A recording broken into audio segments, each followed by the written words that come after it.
Hello, everyone. Welcome to the 21 Hats podcast. I'm your host, Lauren Feldman. This week, Shawn Busse and Jay Goltz discuss a recent Business Journal report that a lot of business owners are feeling burned out. Why is that? And what can owners do to avoid it? And have either Shawn or Jay been there? Plus, Shawn brings us up to date on the leadership transition he's initiated. And, believe it or not, Jay has had another revelation about ESOPs. Also, do business owners need better regulation or no regulation? And which regulations are annoying Shawn and Jay the most right now? For Shawn, it's the nightmare of having employees in multiple states and having to figure out and comply with the various rules of each of those states. Even in good times, owning and running a business can be a lonely pursuit. Our hope is that these weekly conversations, brought to you by our principal sponsor, The Great Game of Business, will let owners know they are not alone in facing challenges. Same thing with our daily newsletter, the 21 Hats Morning Report, which Inc. magazine named the best newsletter for business owners and which you can subscribe to for free at 21hats.com, where you can also find transcripts of our podcast episodes and lots of other articles and interviews. Joining me this week on the podcast are regulars Shawn Busse, CEO of Kinesis, which is based in Portland, Oregon, and works with small businesses on marketing, culture, and strategy, and Jay Goltz, who's CEO of the Goltz Group, whose companies in Chicago include a picture frame business, artist frame service, and a home furnishing store, Jason Home. The episode is titled, When Business Owners Burn Out. Welcome, Shawn and Jay. It's great to have you here. I want to start today with a topic that's been in the news a good bit of late, and that's burnout and how to deal with it. In a survey conducted by Walmart, 70% of business owners said they feel burned out at least once a month. Of course, the survey did not disclose how many of those owners attributed those feelings of burnout to having to compete with or sell to Walmart. It is an interesting starting point for a conversation, I think. Have either of you felt burned out as business owners? I have to tell you, after reading it, the answers were right there. I think that it's the wrong question. I don't think it's how do you deal with the burnout. It's how do you avoid the burnout. All of the core problems that are causing the burnout, they're not addressing, and they think it's inflation. They always think it's something else that's out of their control. It's inflation, it's a labor shortage. No, it's that certainly hasn't made it easier. But the one guy says he's looking to clone himself. Well, there's a problem. No, you don't have to clone yourself. You have to find someone who's competent to do one of the jobs that you do. If you clone yourself, that would be an entrepreneur. They don't need you. So it always goes back to the same basic things: hiring, delegating, pricing things properly so you can afford to pay good people. And if you read all of these things, these are all the symptoms of not doing those things. But Jay, it took you a long time to get to that point. Yes, absolutely. In the past, did you feel burned out as you were finding your way? I don't know that burned out's the phrase. Certainly stressed out. I had 15 years of constant stress because I didn't know what I was doing. I had no mentor. I've never had a boss. I think there's a difference between stressed out and burned out. I think everybody feels stressed from time to time. Burned out is like, I can't keep going, I think. No, never had it. No, I've managed to. I always compare it to a sump pump. It goes up, and then boom, the thing clicks on and it just clears the deck. And then in the morning, I feel better. I've always been able to reset the next morning and dig in again. Maybe because I'm stupid and I'm stubborn. I just have always had the resolve to just dig in. I've never said to myself, oh, I can't deal with this. Maybe no, never even crossed my mind. That's one of my few core competencies, I think. I'm stubborn and have resolve. So no, I can't say I've had quote unquote burnout to where I actually thought I can't do this anymore. How about you, Shawn? I had a conversation with a friend of mine the other day that I've known for a really long time. And we kind of started our businesses around the same time and sort of went through a very similar trajectory of, discovery and learning and growth. He's on his way out. He's going to turn over the CEO role, I think January of next year. And he said to me, I just don't have another turnaround in me. And I've heard that a lot, actually. I read this article and I was like, I've had that feeling too.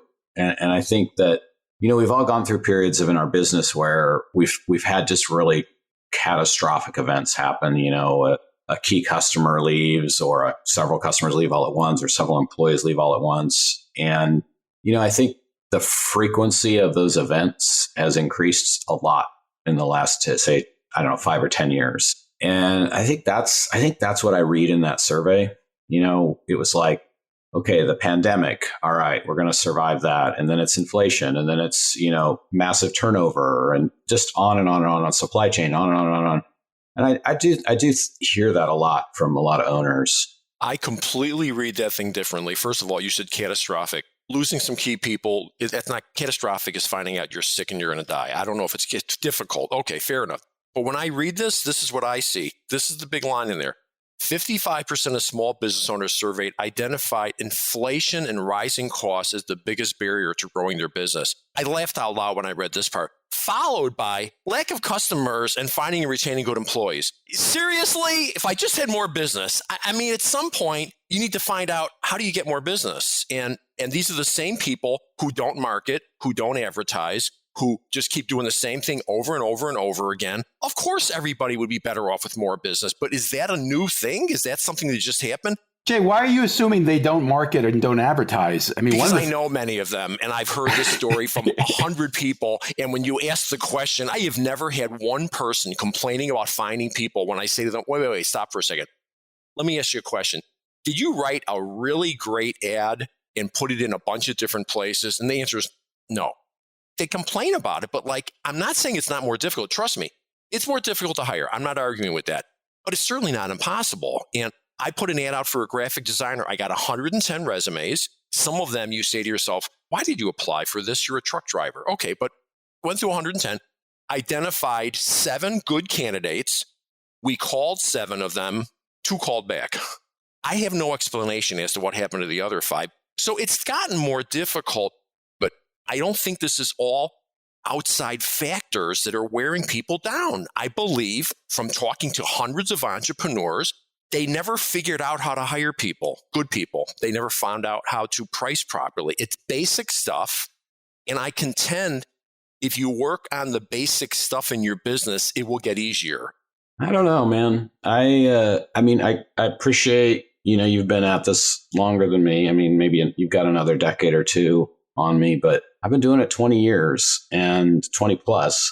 And I just got to say the last 5 to 10 have been radically different than the prior 10 to 15. And what I mean by that is that the frequency of change and externalities has increased tenfold.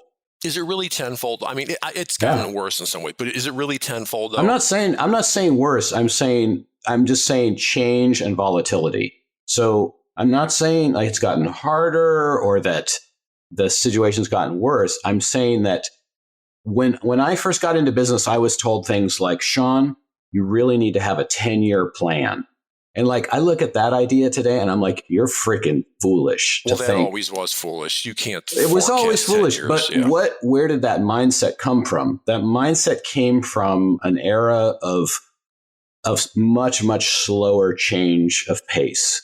And I contend that we are in an era of greater and greater volatility and change. And I think that humans really struggle with change. and that's what's in this survey. That, to me, that's what I read. There's certainly part of that. I'm not arguing with that. But I would ask you, the person who told you you've got to forecast, was that actually a small business owner? Or was that some academic or someone from big business? Because you can't forecast 10 years in a small business. I don't know that has changed. Yeah, I agree. That was probably foolish for small businesses from the very beginning. You read that in yes, it's academic literature that's informed by corporate America and Wall Street. And, small businesses inherit those ideas. But I think my point being here is that while that was probably never a great idea for small businesses, the pace of change has radically changed. And I think that this type of article is a reflection of that. I mean, just take, for example, the idea how hiring used to work, right? Hiring used to work in a way I remember when I first went after jobs, it was, Shawn, you are lucky to have a job here. Now, the mindset is massively different. Employees are like, what's in it for me? What are you going to do for me? And I don't know that they're wrong to say that, but that's a paradigm shift. That's changed. There's no doubt about it. But in the same token, though, I've hired some lovely, wonderful young people who come to work every day and work hard. So it's not 100% change. Yeah, it's gotten harder. I'm not arguing with that. It's definitely gotten harder. And a lot of things are driven by baby boomers. The baby boomers are now old and retiring, and there's less people to hire possibly. There have been some structural changes. And certainly, I don't know that any of us have recovered from 2008. I mean, I know my business never really did. And so I'm not saying it's not difficult out there. I'm just suggesting there are still some core basic things that people still aren't doing that would make their life easier. I'm sure that's true, Jay, but Shawn started with the example of talking to another owner who said he's not sure he's got another turnaround in him. I don't know who Shawn's talking about, so I don't know if that was a well-run business that just has hit at difficult times. No, I'm not talking about that guy. I'm talking about the article. Okay. I'm just reading the article. Well, I don't want to just debate the merits of the article. Well, that is what I'm talking about, though. I'm just talking about the fact that somebody would go, well, if I just had more customers, oh, for God's sakes, that's like, I would go to the Olympics if I could just run faster. I mean, of course, we could all use more customers. What are you doing about it is the question. And when you ask people, and I've done it 100 times, they never tell you the right answer. Like, I deal with vendors all day long, and I just scratch my head at the fact that there's still people driving. Here's a perfect, simple example. You call someone out to your house, whether it's a plumber, electric, whatever, half of them just have blank trucks. And you say, why wouldn't you put a beautiful, you see these beautiful trucks with a name on there so all your neighbors can see who's doing the work, and they don't want to do it. One guy once told me, well, I don't want to mark the trucks because then people call and complain about my guys driving, which is pretty sad. If I hear you correctly, Jay, what I hear you saying is that you have to nail the fundamentals, and a lot of folks are not nailing the fundamentals. Yes, and that would take some of the pressure off. I agree. I 100% agree with that. Like, I think these two ideas support one another. So for many years, I think owners could be totally lazy and shitty at hiring, and their businesses did okay. And I think what's happened is the landscape has changed, and you can no longer be lazy and shitty at hiring. I don't disagree with that. You could just show up. Yeah, right. And so today, and the change that's happened that has made this a reality is the internet and transparency of work. Absolutely. I'm 100% with you. Yes. You used to not understand, like, well, what do other people make? What are working conditions like? Is this place a good place to work? You didn't know as a candidate you were just like grateful to have a job. And today, the power has changed dramatically. And so nailing the fundamentals back then meant you placed an ad for a job. Today, nailing the fundamentals means you need to have an employer brand. You need to have clear communication in the hiring process. You need to articulate your values and your mission and your purpose. You need to actually coach and elevate team members so they grow in the role. You need to get rid of toxic employees fast. Like those things used to not even be part of the playbook. And today, I don't disagree with you. You're right. The internet has exposed when somebody used to not take care of a customer, maybe they told a few customers. Now that goes on the internet, everybody sees it. So, right. But here's where I laughed out loud. I just want you to think about the people who wrote the survey. They said, but just 6% of HR leaders cited employee burnout as a concern. That doesn't mean they're just not concerned about it. What a surprise. Big corporate America, the HR people aren't concerned about their people burning out. Are they concerned about anything other than their own jobs? I don't know. I've never worked at big corporate America. I mean, that's funny. That only 6% that burnout is a concern. That doesn't mean that they don't know there's a lot of burnout. They're just not concerned about it. Yeah. Are you concerned about it? I'm concerned about it. Yeah, that was the last line in the article where it essentially cited that 70% of employees are burned out. I mean, that's 2/3 of the workforce is saying they're burned out. And then only 6% of HR leaders are actually saying that's something that they worry about. And I think you're right. I think they're surveying HR leaders within corporate America. I don't think they're surveying small business owners. That's what's funny about it. They're just not concerned about it. Yeah. Because the fact is, people don't understand, a lot of people. Unless you've got 100 employees, you probably don't have an HR manager. That's kind of the magic number. And I didn't. So whenever you see an HR person speaking, it's almost always a larger company. It would have to be, because a company with 15 employees doesn't have an HR manager. Yeah, that's actually a good point in terms of data gathering. Shawn, when you were talking about the other owner that you'd spoken with, you expressed some sympathy and indicated that you'd had that same sense from time to time, or maybe once. I'm not sure. I don't want to put words in your mouth. Can you tell us what you were referring to? Yeah, I mean, I tried to list some examples of like what I call kind of like turnaround moments, but I think the ones that are, in my mind, really significant in my career were at the beginning of my business, which was the tech meltdown in 2000, the bombing of the World Trade Center, the Great Recession of 2008, the beginning of the pandemic, like moments that were in many ways like existential threats and crises to the business. Those are externalities. And then there are also like business level crises like, oh my gosh, something changed. A good example would be somebody who really relies on Google AdWords for all of their business. And then Google changes an algorithm, and then suddenly the thing they used to get their business no longer works. Like that's an existential crisis. Or Facebook. I mean, you have, some guests on here that have used Facebook to great effect, and then it no longer works for them. And are they able to reinvent the business? Are they able to actually do a massive change to the business to save it, to literally save it? And, those are hard moves. Those are really hard moves. And I've done a number of them in my career. And you know what? I 100% agree with you. And you are in a far more volatile business than I am.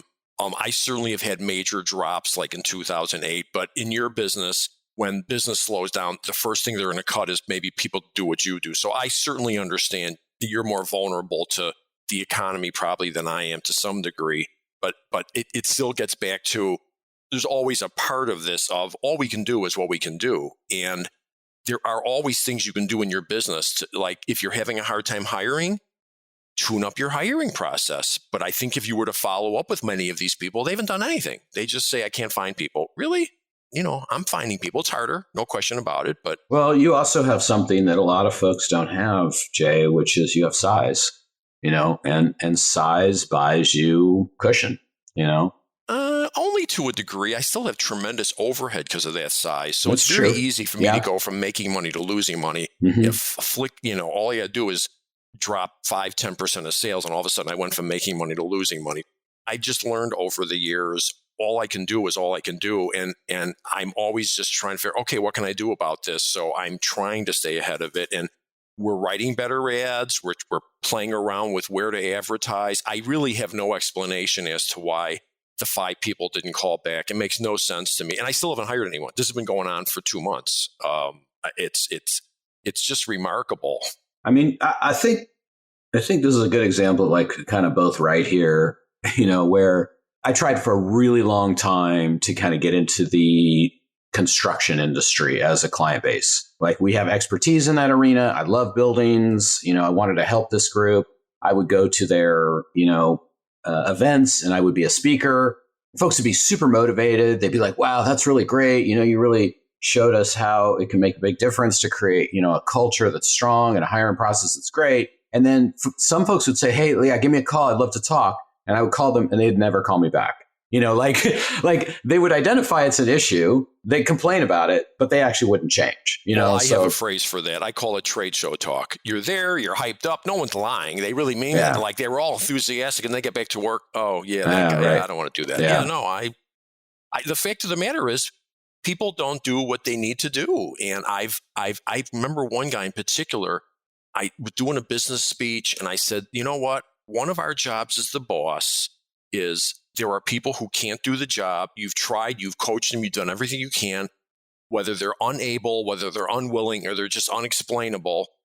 Your job is to fire them. And this guy looks at me and he goes, yeah, I've got this woman that's worked with me for years. I promoted her to be the office manager. She's doing a terrible job. She's killing me. So coincidentally, I run into him, I don't know, 6 months or a year later at another conference. Oh, how'd it go with that woman? He looks down at his shoes. Yeah, I got to do something about that. That's what my experience has been talking to people. And being in business groups, same thing. Like, yeah. But do they actually go ahead and take action? I'm not saying everything's whining. It is difficult out there. So I certainly, it's absolutely more difficult. But there are some things we can do every single day. And we need to be doing that because we are flying the plane. We're not the passenger. We're flying the plane. Make some adjustments, figure out what you're bad at. I've certainly got some issues I'm working on. We've talked about my inventory problem. Yeah, I think it'll be okay by the end of the year. but I'm still got issues I'm dealing with, but I just learned deal with it. So two things that I think might be a little bit helpful in this situation. So one revelation I had many years ago, and this is from the world of psychology, which is that if you remove the stressor still remains for a while. And I think that survey is to some degree a lagging indicator. And I think folks are looking to point at something. But I think a lot of owners were just worn out and beaten down by the pandemic. And today they're still exhausted, even though the pandemic stressor has been removed. And so then this will be like, oh yeah, it must be inflation or supply, like they're trying to point to something. But my theory of the case is that it's the exhaustion from the pandemic.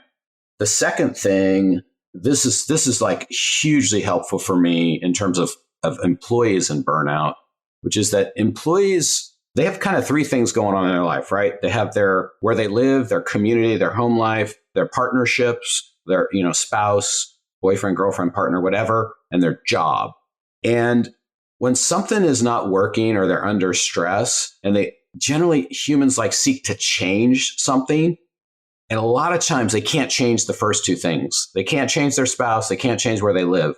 And so they'll change their job, even if the job isn't the source of the stress.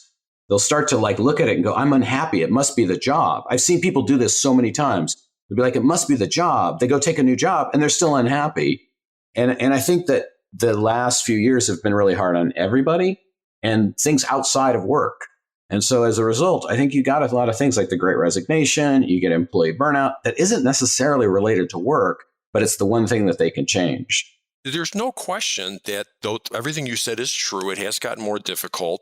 And I certainly have had examples of that. My only point is it's half that and it's half fundamentals that we all need to be working on. And I would argue, even without the pandemic, have you never talked to a business owner that goes, oh, you can't find people to want to work these days? Have you not heard that? Yeah. Oh, sure. I mean, really, then you're doing something. That's a different, what I've learned over the years? The difference between me and many people, especially in the picture frame business, I spend all of my time trying to figure out what am I doing wrong and what do I need to fix? And they don't spend any time on that. They just convince themselves they're doing everything right. And I don't know how you improve. You don't continually be your own worst critic. Shawn, you talk to business owners all the time. Do they go through the process that Jay just described of asking, what am I doing wrong? Why is this not working?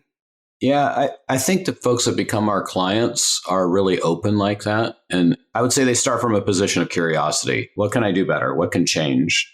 I mean, I had a client once where he bought the business from the founder and their workers' comp insurance, they were about to become disqualified for workers' comp. They had so many workplace incidents. And the prior owners just looked at that and was like, well, people just need to be more safe, And then the new owners were like, actually, I think we could, to Jay's point, we could implement some processes that help take this people just need to be more safe mindset out of it. And actually we make the place becomes more safe. They turn that thing around like crazy. They're saving $100,000 a year on workers' comp policy because they said, what do we need to change? What status quo is failing us? And I think owners who do that, they're the winners. And, those are the ones I like to work with. Keep in mind, Lauren, you asked a trick question. You said of your clients. His clients are the ones that figured out we need to improve. It's the ones that didn't hire him that are the issue. Good point. So, yesterday I went to a work site for this big building being built downtown that my son's involved in, and it's their opening of something, and it's a raw work site, the rickety stairs, the construction elevator, everything. And my son's assistant came with, and there's a guy following, so I'm in charge of safety. He goes, the woman's wearing flip-flops. I want you to imagine walking through a construction site with rickety stairs. And I said to her, this guy's in charge of safety. He should have never allowed. And she didn't disagree. Yeah. I mean, they should have never let her walk around with flip-flops. And he's in charge of safety. So someone's probably going to get hurt there eventually. And it's not going to be it's accident. It's going to be someone not doing their job. All right, next topic. Jay, a couple weeks ago, I published a one-on-one podcast episode with you in which I said you'd concluded that an ESOP probably wasn't for you. You corrected me and said an ESOP absolutely wasn't for you. Is that your final answer?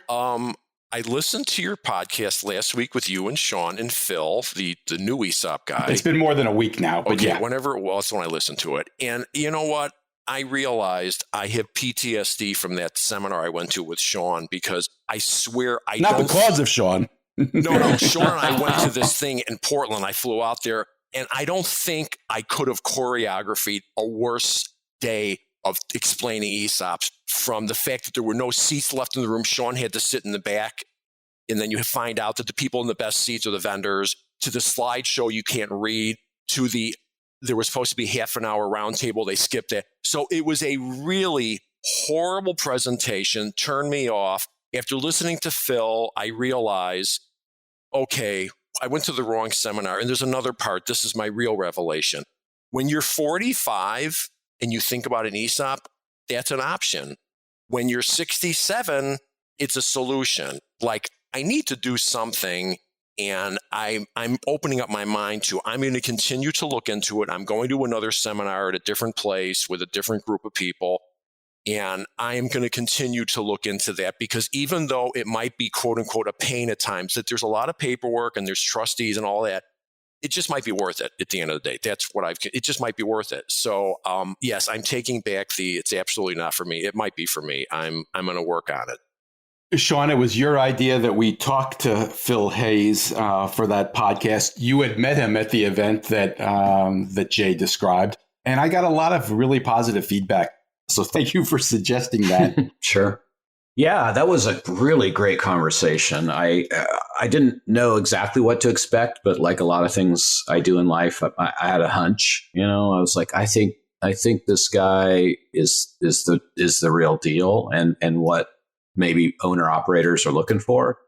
And I really appreciated his candor about whether you should be an ESOP or not. I think he has a very kind of like, it's not for everybody, but for some it's great, and you don't have to make it super crazy.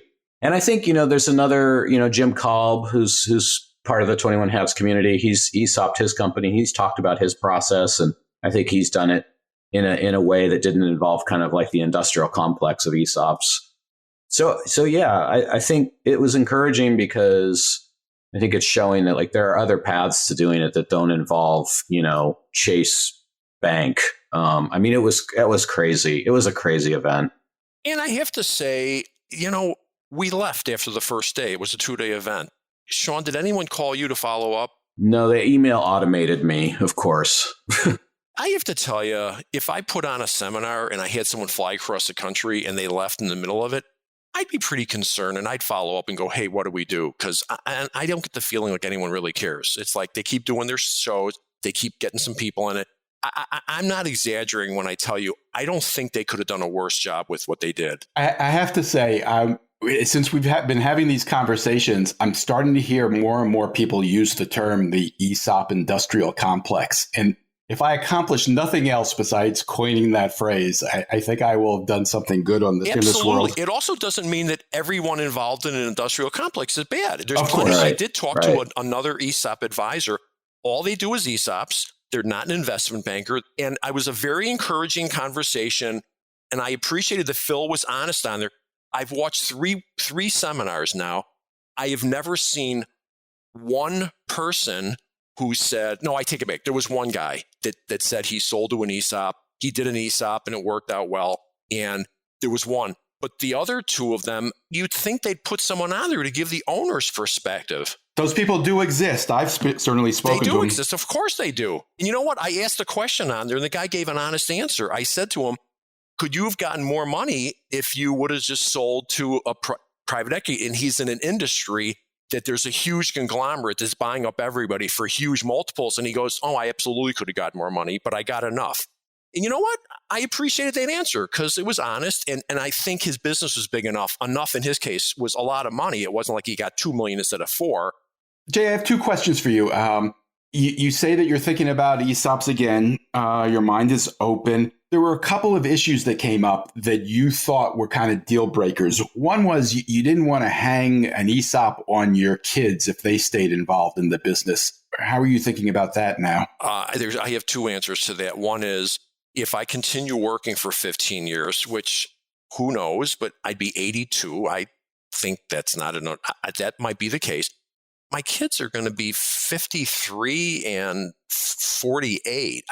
I don't know that they're going to want to go ahead and just take over and start running it. So there's that. And B, I think this would make their lives easier for all the reasons that ESOPs are promoted. People are more invested. They hang around. So yeah, I've changed my head on that would be a good thing because there's a lot of flexibility with an ESOP. Like if you sell your business, boom, done, you're out.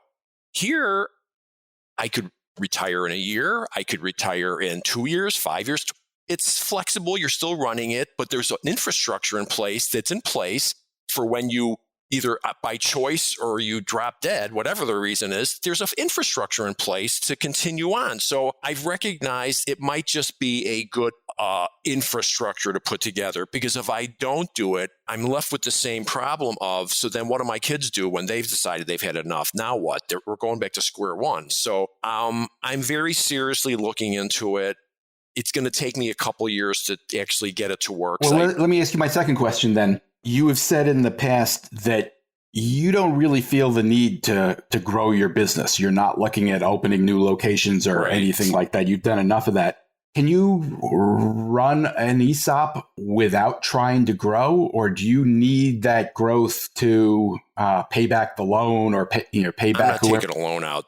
A lot of the problems you hear is when they take out the bank loan and okay, I don't need to take the cash out, so I will finance it myself, which... Okay, but then they have to pay you, so... Right. I believe, though, is flex. Okay, so the answer is, when I say I don't want to grow, if I grow at 6% a year, that's perfectly fine. Just organic growth from my existing locations. Now, are my employees going to retire with millions of dollars? No, it's not going to be one of those cases where the business grew, 10% a year for 10 years. But again, it also solves my problem, which I accept. I'd like my employees to have more retirement savings. So it takes care of that, which this is part of why I turned off in. I said this to you. I realized I can do a tax deductible way. All I have to do is say, okay, everyone, I'm going to give you 2% of your salary into the 401k plan. It's a deduction to the company. They get it in the 401k. So that took care of that problem. So that was one solution. This solution also takes care of that problem, but it has the extra benefit of the whole engagement piece, the whole PR piece, which doesn't have to be dramatic.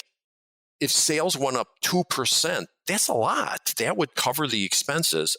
If your engagement got just a little bit better, none of this, I'm not suggesting any of this is going to all of a sudden the company's going to dramatically change, but just a little change should pay for itself. What I have to figure out is what are the complications of this and what is the downsides, which I haven't yet had enough experience with talking to the consultants to find out what the story is. That's why I'm telling you, I'm not sure I'm doing it, but at the moment, I'm certainly looking into it because it's got lots of potential upsides.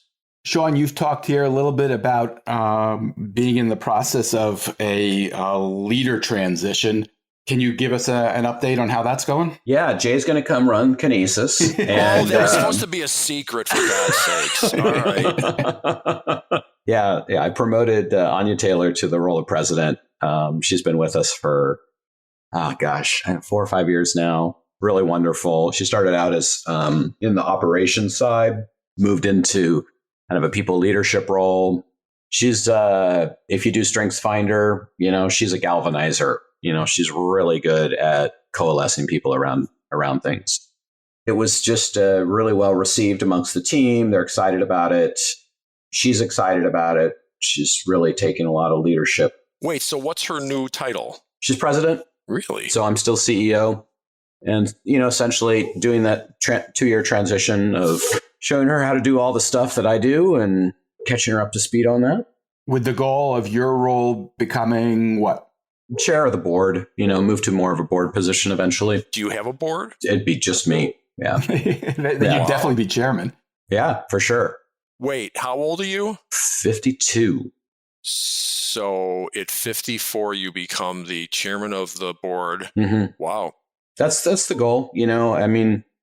We're still digging out from the pandemic. It was we had a pretty predictable machine going into it, and it really screwed all that up. And so now we're rebuilding and retooling, and so there's still a lot of work to do. You've talked about that a little bit, Shawn. You've talked about the tool you were using previously was going to events and holding events. Obviously, the pandemic interrupted that, but you're getting back to it. You have your own event coming up in September, right? Catalyst? Yeah, Catalyst is September 7th and 8th. It's an event for owner-operated businesses, so, a room full of business owners, basically. And this is our second year of doing it in person and our fourth year of doing them. We did 2 years of virtual, and now we're doing them in person. So wait, explain this to me, because the concepts, I'm having a hard time getting my head around this. So when you're the chairman of the board, will you be golfing? What will you be doing every day? I'm trying to get a handle on this. Going for massages, and then maybe the stockbroker on Friday, and then golfing the rest of the days. What's the story? I like golf as much as you do, Jay. So no golf. Yeah, okay. No golf. Although I hear pickleball's huge, so I might pick that up. I think the job of a board chair, in that type of position is to just make sure that the ship is still sailing roughly in the same direction, in the right direction. You maintain commitment to the values and the vision. But ultimately, you're letting other people have control of the rudder. And how many employees are there going to be at that point, do you see? I think when I leave, we'll probably be 14 or 15. Yeah. It was very tenable in 2019. Had the path laid out. I've handed over a lot of the jobs at Kinesis many years ago. I think unlike a lot of owners, I never had a strong emotional attachment to being the guy in the room. Like in the consulting business, oftentimes you have to sort of be the owner and the smartest person in the room. And I don't know that I'm really the smartest person in the room, and I never kind of needed that as part of my identity. So I built out a system where I wasn't delivering the work, and we've been doing that for, over 10 years now. I call that going from a profession to a business, that you're no longer the doctor, you're the person who hired the other doctor. So you made the transition into, well, that sounds good. Okay, yeah. You're going to come to Chicago and hang out some? You're going to, what? Can I count on that? Can I write that down? Yeah. Jay, I sent you an invite to Catalyst, so I'm just waiting for you to show up. Shawn, are there still slots available? And if anybody's listening who's interested, who should come? Yes. The people who should come are business owners who have employees. That's sort of like a lot of the work we do at the event is collaboration and kind of shared workshops. And a lot of it's around, how to elevate teams, how to create a sense of shared culture, momentum. So businesses that have employees, businesses where the owner is the operator, not anything private equity. They would never come to this anyway. Nobody owned by private equity would ever come to Catalyst. Okay, so who shouldn't come to this? Private equity. Yeah, private equity. Yeah. Yeah, I think for solopreneurs, it's a big investment, in terms of the ticket price. So it's probably not as much for them as it would be for somebody who's moved to a place of having employees. I think the theme of the conference is bold type. So it's really about the idea of like challenging the status quo, and to our conversation earlier about being curious about what needs to change and what can be done differently. So yeah, you're gonna find a lot of owners who think differently and think about big ideas as opposed to best practices and kind of cranking the wheel in the same way every day. All right, we have just enough time for one more topic. I've had some conversations with Gene Marks of late about regulation. Gene's pretty anti-regulation, as you know, if you've listened to any of our Monday dashboard episodes. He's told me that he just doesn't like being told what to do by the government, that he's insulted when he's told to not do something he probably wouldn't do anyway, and that neither he nor his clients would ever do anything that they're not supposed to do. Out of the goodness of their heart. I don't want to debate Gene. I think that's funny in itself that his clients would, okay, does that mean nobody would do it then? I mean, really? Right. I mean, seriously, we don't need some laws to make sure people don't get abused at the workplace and stuff? Right, I don't want to debate Gene since he's not here to make his own case, but I did want to ask you that question. I mean, he's kind of he doesn't quite go this far, but he's kind of making the argument that all regulation is bad or unnecessary. Do either of you agree with that? I don't. I think that once in a while there's something comes up that is a problem, but generally speaking, I don't have, this isn't one of the things on my top 10 list of issues I'm dealing with, that there's too much regulation. It's not on my top 10. Shawn? Yeah. I mean, I think Gene's engaged in selection bias. He's probably has some good clients. And so, to apply that mindset of like, I have good people around me, ergo, we don't need regulation it's just a cognitive bias. So let's just set that aside. But in terms of your question, I'm sorry, I had to debate Gene, even though he's not here. But but setting that aside, I think that there are many cases where regulation can help actually level a playing field and make it a more actually fair situation, even for small businesses. So, I just think like when we've had situations of no regulation, you look at things like the tech sector and what's happened there, children working in meat factories. Like there's just lots of bad examples. We're bringing that back. You heard? Yeah, I know. Well, let's start with the basic one, which just minimum wage. Does he not believe in the minimum wage? Actually, he doesn't. No, he doesn't. Okay, well, that kind of says it all. No, he would never pay someone minimum wage, I don't think. Right. Okay, but that doesn't mean other people won't. I just think, so in Oregon and in some other states, you're seeing a move towards pay transparency, right? And, there's a lot of strong opinions about this, but my experience has been that we've been way out ahead of this, long time, right? We've said, hey, we're going to actually be transparent in how we compensate people. We're going to put that in the job postings. We're going to have pretty narrow ranges of what we pay people. And honestly, it's been fantastic. Like it's really helped create a more peaceful environment and a better hiring process. Advertise, I forgot which ones. They track it. And when you put the salary range in, you get a much better response. So This is a case of believing it or not, it's going to help your hiring process if you do that. I think there's also a really important conversation around the difference between regulation and bureaucracy. And I in my experience, owners are more irritated by bureaucracy than they are by regulation. Well, what would you call this? Because this is a real problem. In the state of Illinois, if you hire someone and they're 30 working days and you end up firing them because whatever, they can't do the job, you are responsible for their entire unemployment, meaning they could have worked somewhere for 20 years. It's all on you. And my argument is it makes it difficult to try someone out, quote unquote. In other states, it's 60 days, 90. Why can't we go to 60 or 90 days? It'll help the hiring process. And maybe I'll take a little more chance on someone that, okay, you've never done this, but we'll be able to tell in 60 days whether you've adapted to it. That's not helping anybody. Well, and you bring up a really good point too. It's like, okay, so we're moving to a world where there's much more remote work. What if you have one state that's crazy about stuff and another state that's like pretty hands off, Like that creates huge problems for employers. I mean, just massive. Absolutely. I never even thought about that. I would have to know what the regulations in every state is. Right. It's correct. We have employees now in 2 states and it's a freaking nightmare, a total nightmare. Even just 2 states. Just 2 states, like Maine and California. Tell me like how I'm supposed to navigate these waters. It is really freaking your hard. Payroll service should help because I have 3 other states. What's the issue, Shawn? Well, what's the issue? Everybody does it differently. That's the problem. Even what Jay is saying, is it 30 days or 60 days? Is it 90 days? How do you do workers' comp insurance? How do you deal with things like people being laid off and like what kind of benefit? It is bonkers. Some of them want you to file a tax return that like, they want some of your income for, yeah, totally. I've got a sales manager in one state. I've got 2 people that moved out of town. And then I'm in Chicago, which means someone could live in Indiana and work here. I've got 1 employee who lives in Indiana. I got 1 employee who's in Wisconsin. So actually, I've got 4 people that are out of state.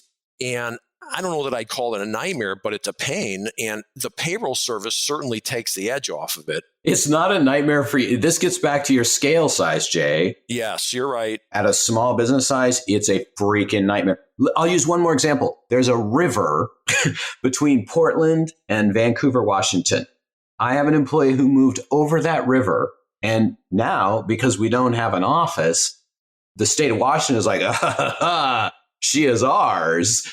And so now we're having to deal with all this bureaucracy from the state of Washington. She's literally like 3 miles from me. It's totally insane. I mean, so this gets me to like, we need better national regulation and less state regulation, but that's not where that's going to go. My thanks to Shawn Busse and Jay Goltz, and to our sponsor, The Great Game of Business, which helps businesses use an open book management system to build healthier companies. You can learn more at greatgame.com. Thanks, everybody. Wait, don't leave yet. If you have a question or a comment that you'd like the 21 Hats owners to address, send it to me by replying to your morning report or by email at lauren@21hats.com. That's LOREN@21hats.com. Do it now before you forget. And don't be afraid to tell Jay what you really think. He can take it. And if you got something out of this conversation, help us reach more business owners. Tell a friend. Subscribe and review us wherever you get your podcasts. Follow us on Twitter. Subscribe to the Morning Report at 21hats.com. This episode was produced by Jess Thuberon, founder of Blank Word Productions. Okay, now you can leave. Thanks for listening, everyone.